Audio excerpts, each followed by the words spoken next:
오늘 우리에게 주시는 말씀입니다. 창세기 구약성경 창세기 37장 1절부터 11절까지 말씀, 저와 여러분이 한 절씩 번갈아 가며 읽겠습니다.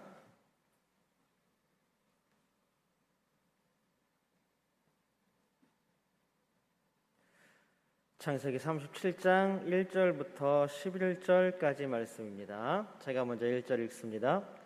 야곱이 가나안 땅 곧 그의 아버지가 거류하던 땅에 거주하였으니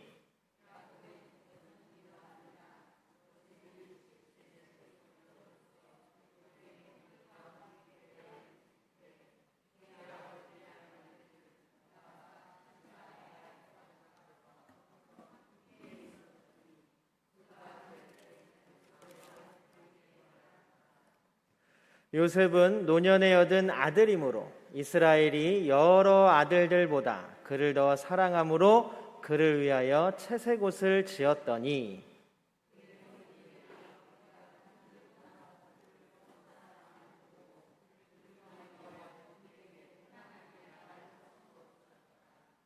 요셉이 꿈을 꾸고 자기 형들에게 말하매 그들이 그를 더욱 미워하였더라.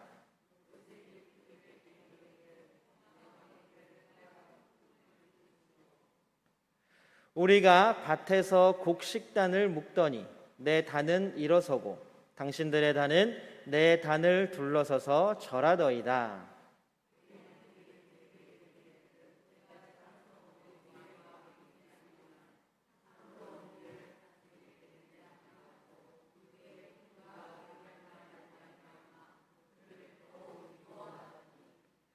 요셉이 다시 꿈을 꾸고 그의 형들에게 말하여 이르되 내가 또 꿈을 꾼즉 해와 달과 별 한 별이 내게 절하더이다 하니라.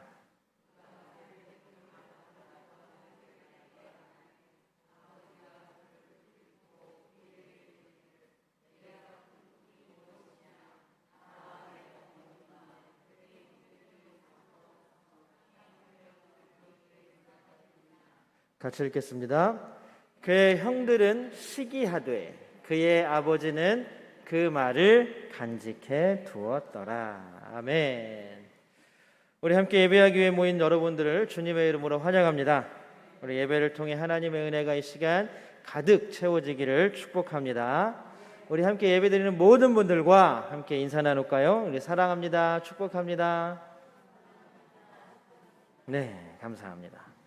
우리 이 시간 믿음의 고백 하나님께 올려드립니다. 우리 두 손을 하늘을 향해 번쩍 들고 하나님께 믿음의 고백 올려드립니다. 하나님 좋습니다. 감사합니다. 사랑합니다. 하나님이 하시면 무엇이든지 다 이루어집니다. 하나님 좋습니다. 감사합니다. 사랑합니다. 하나님이 하시면 무엇이든지 다 이루어집니다. 아멘. 하나님께 영광의 박수 올려드립니다. 여러분들은 요즘 어떤 꿈을 자주 꾸십니까? 추석이니까 풍성한 보름달이 하늘에 가득한 꿈을 꾸십니까? 아니면 막 돼지가 달려 들어오는 꿈을 꾸십니까? 돼지 꿈을 꾸면 나의 꿈을 꾼 사람의 삶에 행운이 깃든다, 복이 온다라는 해몽이 있죠. 근데 이게 돼지 꿈이 다 좋은 것만은 아니래요. 돼지가 상처를 입는 꿈을 꾸면 그날 하루가 운수에 내가 상처 입거나 누군가 다친다고 합니다. 그리고 뭐 돼지가 막 까만 돼지, 흑돼지는 또 안 좋은 징조의 꿈이라고 합니다. 여러분들 꿈을 어느 정도나 믿으시는지는 잘 모르겠습니다. 혹시 요즘도 돼지 꿈을 꾸시면 복권 같은 거 막 사고 그러시나요? 사람들이 돼지 꿈을 꾸면 복권을 사라고 얘기를 하죠. 다시 한번 여러분들에게 다른 질문을 드립니다. 여러분들은 어떤 꿈을 가지고 계십니까? 나는 이제 나이가 다 들어서 무슨 꿈을 꾸겠냐? 나는 흔히 우리가 아이들에게 꿈이 뭐니? 라고 얘기하면 이루고 싶은 것, 되고 싶은 것을 얘기를 하잖아요. 그러니까 제가 여기 여러분들에게 여러분들 어떤 꿈을 꾸십니까? 라고 물어본다면 여러분들은 이제 나는 나이가 다 이제 됐는데 우리 권사님 제가 신방 가면 항상 하시는 말씀들이 다 있으세요. 뭐라 그러시냐면 이제 다 살아서 죽을 날 받아놨는데 꿈이 어떤 꿈이 있는 이렇게 말씀하십니다. 그러나 그리스도인들은 끝까지 꿈을 꾸는 사람들입니다. 그리고 그 꿈에 기대어서 살아가는 사람입니다. 어느 수능 성적표를 나눠주는 한 교실에 풍경이 신문 기사에 실린 적이 있습니다.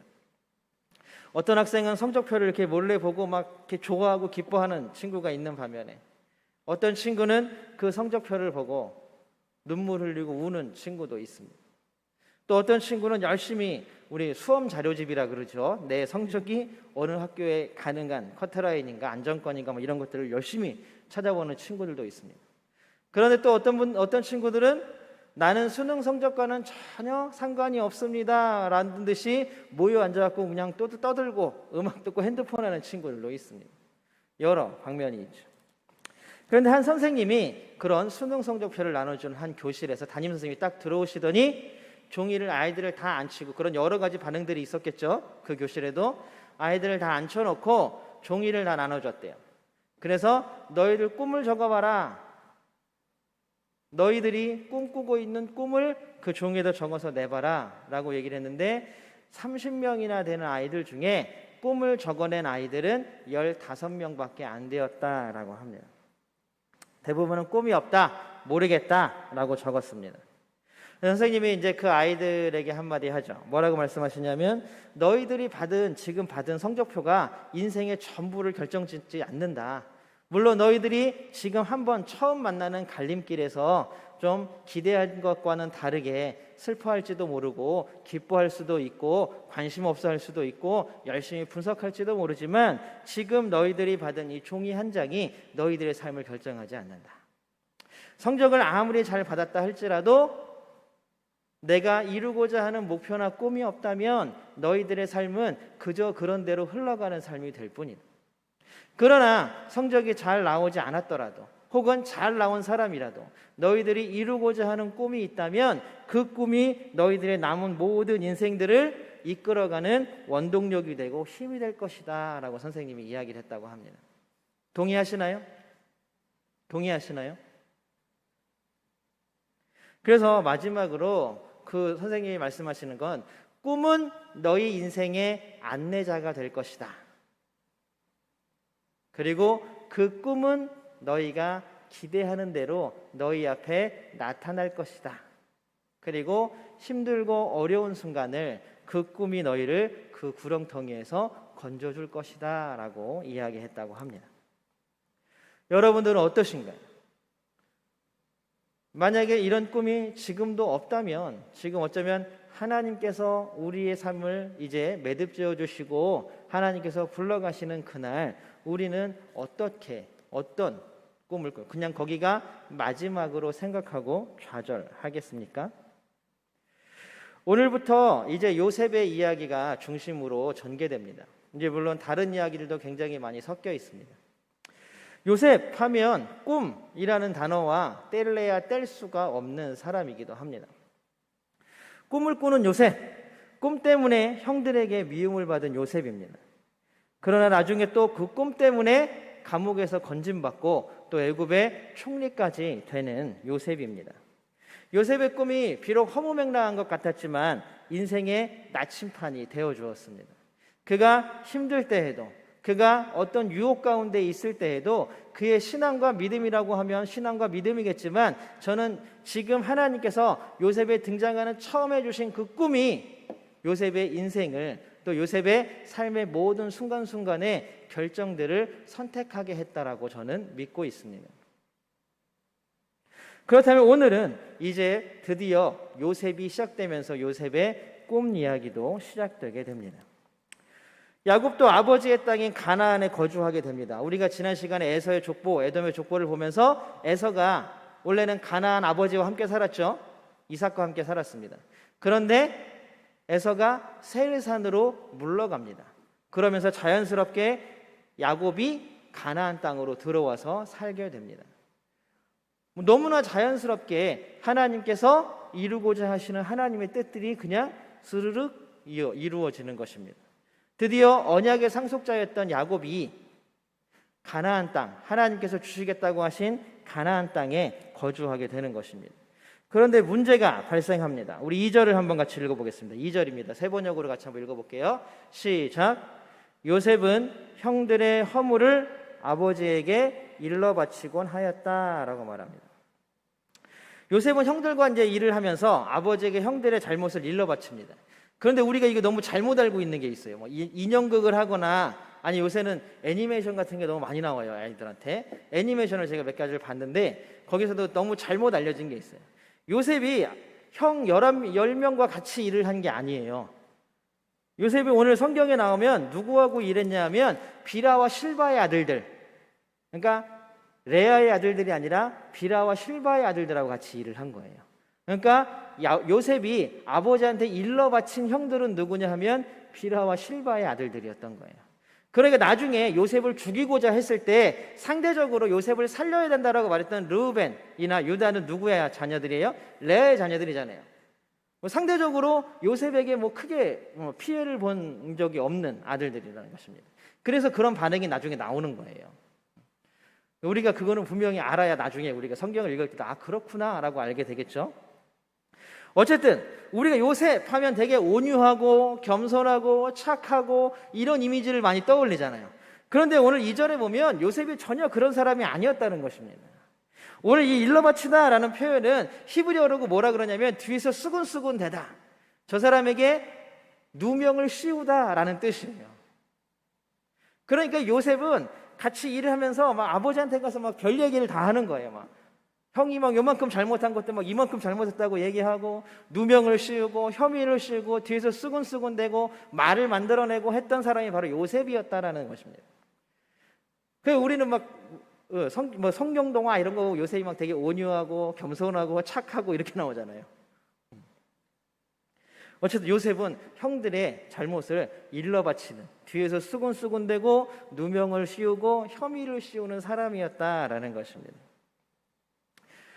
뭔가 잘못한 일이 일어나면 부모는 화를 내게 됩니다. 화를 내는 부모를 견디지 못하고 자녀들은 서로 잘못을 미루게 되기도 합니다. 그러다가 같이 혼나는 경우가 적지 않죠. 그런데 요셉은 잘못을 미루는 정도가 아니라 자기만 쏙 빠져나오고 형들을 그 혼나는 구렁텅이로 밀어넣은 당사자였다는 사실입니다. 이 일러바치곤 하였다라는 이 단어는 어디서 사용되었을 때가 대표적이냐 하면 이스라엘의 12 정탐꾼이 가나안 땅에 처음 파견되었을 때에 10명의 정탐꾼이 와가지고 가나안 땅에 대해서 막 험담하잖아요. 거인족이다, 우리는 못 이긴다, 우리를 죽이려고 왔다 라고 할 때 말했다 그 정탐꾼들이 증거했다 이 단어들이 다 똑같은 단어 디바탐이라는 단어가 쓰였습니다. 결국 악평하는 것, 결국 누명을 씌우는 것, 결국 부정적으로 이야기하는 것이 바로 다 이 단어에 사용되었다라는 말입니다. 우리가 3절을 한번 같이 읽어보겠습니다. 3절 세 번역으로 같이 읽어보겠습니다. 시작. 다른 아들들보다 요셉을 더 사랑하여서 그에게 화려한 옷을 지어서 입혔다. 이미 형들은, 특히 비라와 실바의 아들들, 그 형들은 요셉에 대해서 치를 떠는 상황인 거예요. 뭐 저런 놈이 다 있나? 응? 원래 형제들은 같이 움직이잖아요. 막 뭔가 집을 난장판을 만들어도 같이 하고. 그런데 요셉만 쏙쏙쏙 빠져나가고 이러니까 너무 화가 난 거예요.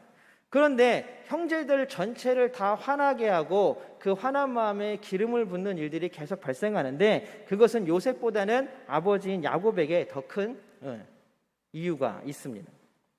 야곱은 요셉을 너무나 사랑해서 다른 아들들과 차별 대우했습니다.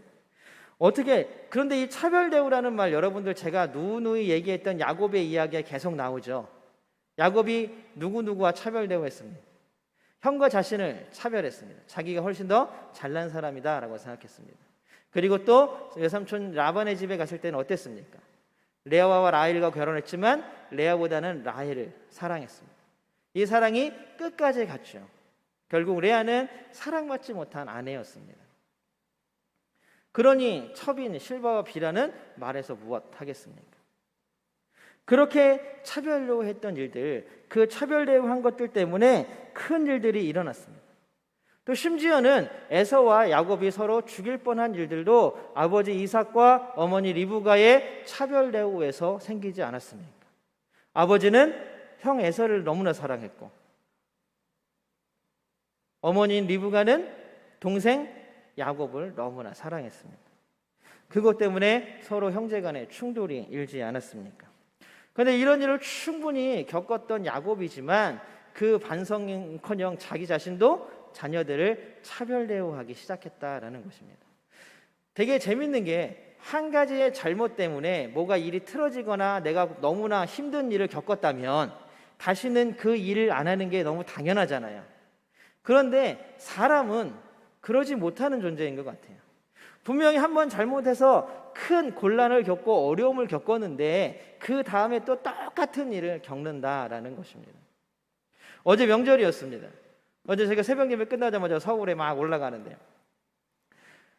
이제 저기 서해대교를 지나서 쭉 수원 비봉을 넘어서 원래는 저희가 맨날 해서 부평이나 이천 쪽으로 이렇게 돌아갔어요. 그런데 거기가 가기만 하면 막히는 거예요.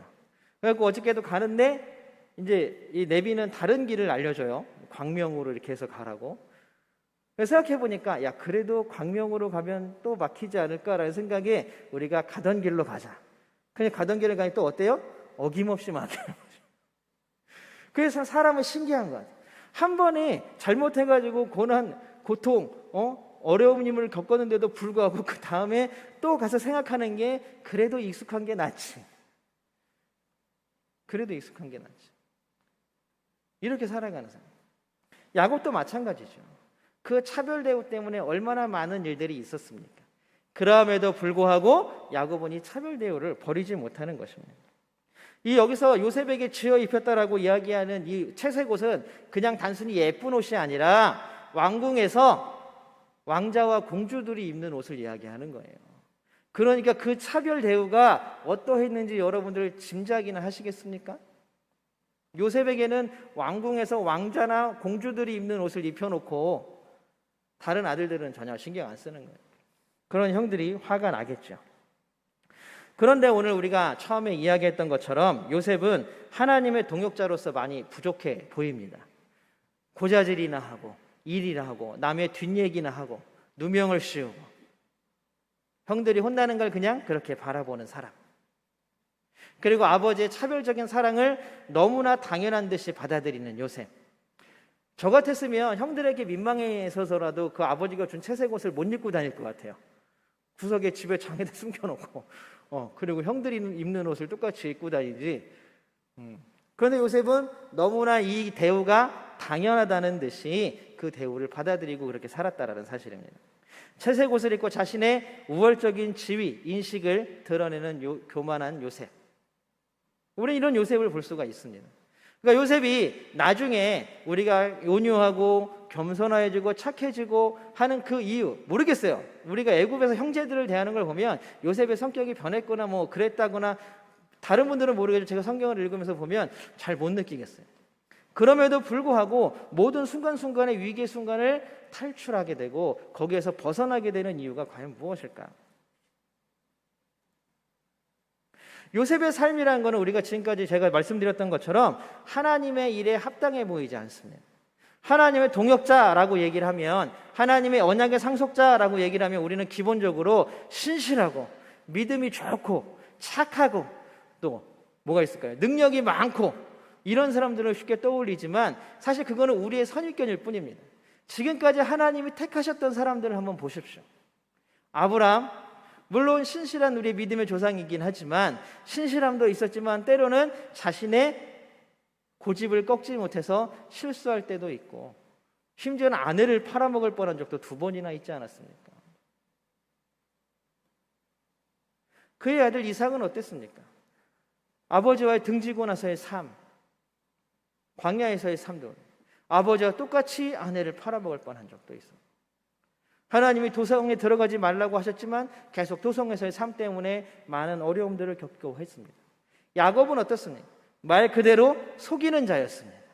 그는 하나님을 의지한 삶의 모습이 나이 들 때까지 보이지 않습니다.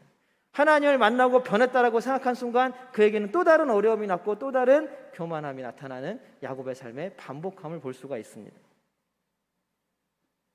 그럼에도 불구하고 하나님은 요셉에게 오늘 우리가 알고 있는 두 가지의 꿈을 꾸게 하시고 자신의 뜻을 요셉을 통하여 이루시기로 결정하셨습니다. 아브라함을 택하셨던 것처럼, 야곱을 택하셨던 것처럼 요셉도 택하신 것입니다. 거기에는 어떤 인간적인 조건은 하나도 없어요. 아브라함이 너무 잘나서, 믿음이 좋아서, 야곱이 하나님의 말을 잘 들어서 아무것도 없습니다. 우리가 살펴봤던 것처럼 요셉도 오늘 우리가 살펴본 바에 의하면 전혀 아버지와 다를 바가 없는 사람이었습니다. 그럼에도 불구하고 하나님께서 결정하신 일을 누가 뭐라고 할 수 있겠습니까? 왜 하나님, 왜 요셉을 써요? 만약에 찾아보면 그 아들들 중에 11명이, 아직 베냐민은 등장하지 않았으니까 그 11명이나 되는 아들 중에 그래도 조금 더 나은 사람이 있지 않을까요? 르우벤은 자기 동생을 살리기 위해서 노력했고 동생이 죽었다고 느껴졌을 때는 슬피 울면서 애곡했습니다. 그런 사람들도 있지 않습니까? 그러나 하나님은 자신의 선택을 번복하지 않으십니다. 왜요? 하나님의 뜻은 아무 이유가 없고 하나님의 은혜이기 때문에 그렇습니다. 우리도 하나님께서 은혜로 선택하여 주셔서 이 자리에 있는 줄로 믿습니다. 그것이 바로 하나님의 은혜입니다. 하나님께서는 우리를 선택하시고 우리에게 은혜를 주시고 우리에게 복을 베풀어 주시는 이유가 네가 너무나 잘해서, 네가 교회를 열심히 나와서, 네가 헌금을 너무나 많이 해서, 네가 교회에서 높은 자리에 있으니까, 네가 뭘 하니까 열심히 하니까 내가 그래서 너를 선택한 거야가 없습니다. 하나님은 사람을 선택하실 때에 어떤 이유를 대지 않으시는 분입니다. 그냥 야곱을 부르셨고 거기에 야곱이 응답하였고, 아브라함을 부르셨고 거기에 아브라함이 응답하였고, 그것뿐입니다. 우리를 부르셨고 우리가 응답하였고, 이게 다입니다. 그럼에도 불구하고 하나님은 우리를 통하여 하나님의 뜻을 이루어 가시는 것입니다. 오늘 하나님은 요셉에게 꿈을 보여주십니다. 우리 7절과 9절을 한번 같이 읽어보겠습니다. 7절과 9절입니다. 같이 읽어보겠습니다. 시작. 내가 묶은 단이 우뚝 일어서고 형들의 단이 나의 단을 둘러서서 절을 하였어요. 9절입니다. 이번에는 해와 달과 별 11개가 나에게 절을 했어요. 신기하죠? 요셉과 같은, 요셉의 처음 등장을 굉장히 안 좋은, 하나님의 일에 합당하지 않은 사람으로 얘기해놓고 그 뒤에 하나님은 그 요셉에게 꿈을 허락하여 주셨습니다. 그런데 이 꿈은 누가 들어봐도 명백하잖아요. 형들이 자기에게 종속될 것이고 부모님까지도 자기에게 절을 할 것이다라는 꿈이 명백하잖아요. 그랬으면 사실 우리가 이 꿈을 꿨다면 어땠을까요? 저는 좀 마음에 품고 있었을 것 같아요. 쉽사리 얘기하지 못하고. 그런데도 냅죽 형들한테, 부모님한테 얘기하는 이유가 무엇입니까? 내가 잘났다는 거예요. 결국 이렇게 될 거라는 것을 요셉은 분명히 형들에게 자랑하고 싶은 거예요. 자랑하고 싶은 거예요. 그럼에도 불구하고 놀라운 것은 요셉이 이 꿈을 이야기함으로 말미암아 형들에게 미움을 받아서 팔려가고 고난과 고통 가운데 살아갔지만, 결국에는 애굽의 총리로서 하나님이 이 꿈을 이루어 주셨지만 결국에는 이 꿈을 통해, 이 꿈 때문에 고난과 역경에 처하게 되지 않습니까? 만약에 이 꿈을 그냥 자기 마음에 간직해놓고 몰래 그냥 숨겨놓고 혼자서만 이렇게 이불 속에서 들여다보고 살았다면 어쩌면 이런 일이 안 일어났을 수도 있겠죠. 그러니까 결국 이것 또한 하나님의 배려이고 하나님의 역사하심이라는 것입니다. 하나님이 요셉을 일부러 고난을 주게 하기 위한 것이 아니라 요셉을 통하여 하나님의 일을 이루어 가기 위함이었다라는 사실입니다. 하나님의 꿈은, 하나님께서 요셉에게 주신 꿈은, 야, 너 대단한 놈이야. 요셉, 너는 훌륭한 놈이야. 너는 잘 될 사람이야. 너는 니네 형 11명보다 더 위대한 사람이 될 거야. 니네 아버지, 어머니도 너한테 절할 거야. 라고 말하는 꿈이 아니라는 사실을 우리는 분명히 알아야 합니다. 우리는 이미 창세기 50장까지의 내용을 다 알고 있습니다. 하나님께서 이 꿈을 요셉에게 주신 것은 무슨 이유입니까? 세상을 살리기 위함입니다. 요셉을 통하여서 하나님께서 이 땅에 하나님의 뜻을 펼치시고 하나님의 뜻을 이루시고 하나님께서 모든 생명들을 살리기 위한 하나님의 조처이고 계획이었다라는 사실입니다. 요셉을 높여주고 요셉을 위대하게 만들어주려는 목표가 아니라 요셉을 통하여 많은 사람들을, 그 생명들을 살리기 위함이었다라는 사실입니다. 결국 요셉의 발걸음이 이 꿈에 의해서 움직이게 되었고 그의 삶이 이 꿈에 의해서 앞으로 나아가게 되었습니다. 이제 우리가 요셉의 이야기에서 계속 살펴봐야 할 일들, 우리가 너무나 잘 아는 일들이죠. 형들이 노예상들한테 팔아버리고 보디발 장군의 집에 가서 종살이를 하다가 너무 일을 잘하니까 주인 눈에 띄어서 그 집의 집사가 되잖아요. 이 인생이 좀 편나 보다 생각할 수 있겠지만 그 주인의 아내가 요셉을 유혹하지 않습니다. 그래서 결국 그것 때문에 누명을 쓰고 감옥에 갇힙니다. 요셉이 이런 어려움들과 힘든 순간순간마다 그것들을 이겨낼 수 있었던 힘, 그 유혹 가운데에서 그것을 뿌리칠 수 있었던 힘, 감옥에 있으면서도 불구하고 소망을 잃지 않고 희망을 잃지 않았을 수 있었던 힘이 무엇입니까? 하나님께서 주신 꿈이었다라는 사실입니다. 여러분들에게 다시 한번 묻습니다. 여러분들은 어떤 꿈을 꾸십니까? 하나님께서는 우리에게 하나님 나라라는 꿈을 꾸게 하셨습니다.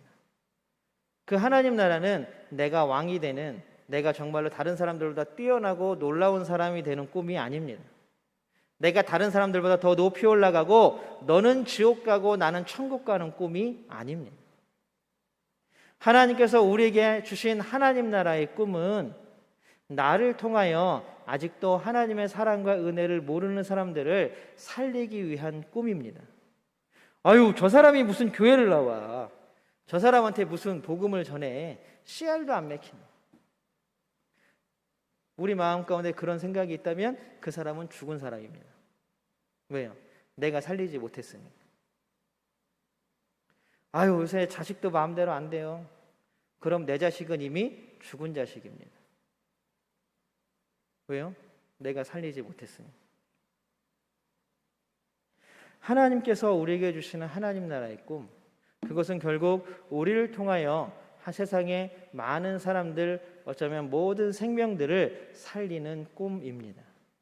우리가 이 꿈을 꾸는 사람들이 되기를 주님의 이름으로 축복합니다. 또한 우리의 삶이 힘들고 어려울지라도 결국 하나님께서 우리를 건져주시고 하나님 나라에서 살게 하신다라는 놀라운 믿음의 꿈이 되기를 주님의 이름으로 소망합니다.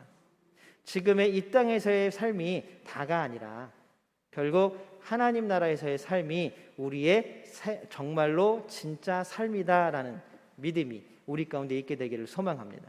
그래서 우리를 통하여 날마다 모든 생명들이 살아나는 꿈을 꾸시기를 주님의 이름으로 축복합니다. 또한 지금 이 시간, 우리가 지금 살아가고 있는 이 땅에서의 고난과 고통의 삶이 우리의 진짜 삶이 아니라 하나님께서 우리에게 주시는 놀라운 은혜와 사랑과 복의 하나님 나라의 삶이 진짜 삶임을 또한 꿈꾸는 우리 모두가 되기를 주님의 이름으로 축복합니다. 날마다 하나님 나라를 꿈꾸며 하나님 나라를 기대하며 기다리는 하나님의 백성들이 되시기를 주님의 이름으로 소망합니다. 기도하겠습니다. 사랑의 하나님, 감사합니다. 날마다 우리와 함께 하시며 우리의 모든 것들을 지켜주시는 하나님, 우리가 이 시간도 하나님 앞에 나아가기를 원합니다. 하나님 주시는 하나님 나라의 꿈을 잃지 않게 도와주시고 날마다 하나님 나라를 꿈꾸며 우리를 통하여 모든 생명들을 살리시기를 원하시는 하나님의 일들이 나타나게 하여 주시옵소서. 하나님 나라를 꿈꿈으로 모든 생명들이 살아나고 하나님 나라를 바라봄으로 모든 사람들이 하나님께로 나아오는 놀라운 역사를 꿈꾸며 기대하는 사람들 되게 하여 주시옵시고, 지금 우리에게 주어진 이 시간의 아픔과 고난과 고통이 정말로 우리의 삶에서의 끝이 아니고 마지막이 아니라 하나님 나라에서의 은혜의 삶, 사랑의 삶, 복된 삶이 진정한 삶임을 깨달아 알게 도와주시고 그 삶을 기대하며 살아가는 하나님 나라의 백성들이 되게 하여 주시옵소서. 언제나 우리와 함께 하시고 도와주시는 임마누엘 예수님의 이름으로 간절히 기도드립니다. 아멘.